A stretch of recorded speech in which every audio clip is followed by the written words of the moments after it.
Afrique des libertés, je vous salue.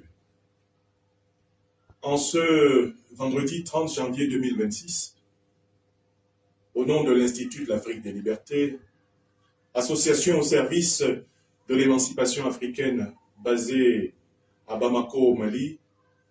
je voudrais réagir aux graves événements qui sont survenus dans la capitale de la République du Niger, Niamey, qui a été attaquée par des groupes terro-impérialistes dans la nuit du 29 janvier 2026.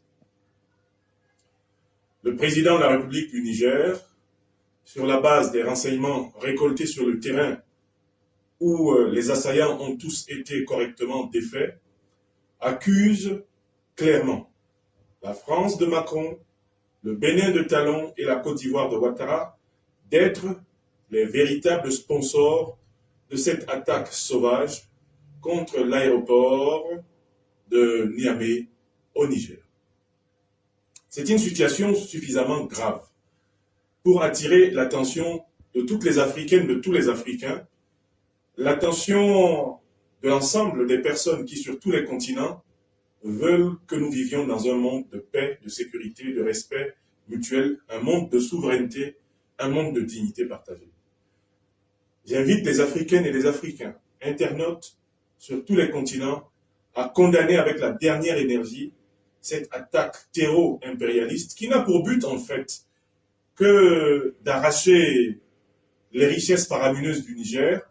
dont notamment l'uranium, le gaz et le pétrole, que le néocolonialisme français exploitait de façon éhontée depuis plusieurs décennies au mépris des intérêts vitaux du peuple africain du Niger. Je voudrais aussi en profiter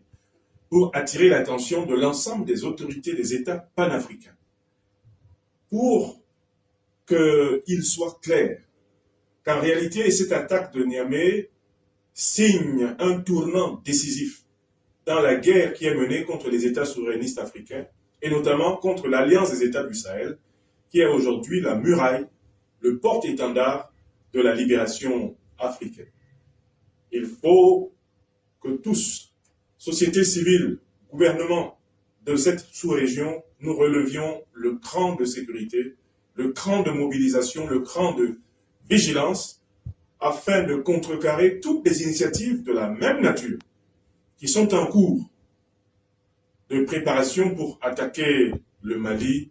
attaquer le Burkina Faso, de la même façon qu'on a attaqué le Niger. Enfin, je voudrais en profiter pour dire que l'heure est venue pour celles et ceux qui prétendent être des intellectuels africains, des activistes et des militants,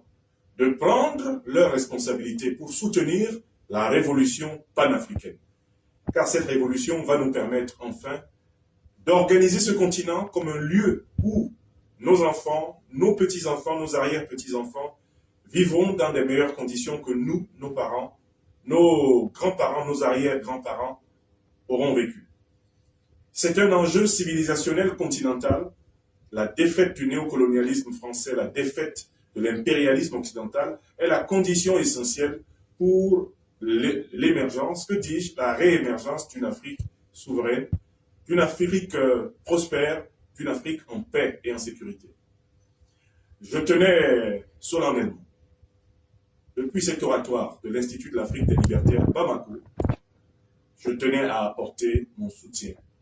aux autorités souveraines du Niger, à la tête desquelles le président Abdourahmane Tiani, président de la République du Niger, président du CNSP et l'ensemble de ses compagnons, tout comme le grand peuple africain du Niger. Et je voudrais appeler toutes les Africaines et tous les Africains à multiplier des signes et des actes de solidarité de la même nature. Vive le Niger, vive l'Alliance des États du Sahel, vive l'Afrique souveraine. Je vous remercie.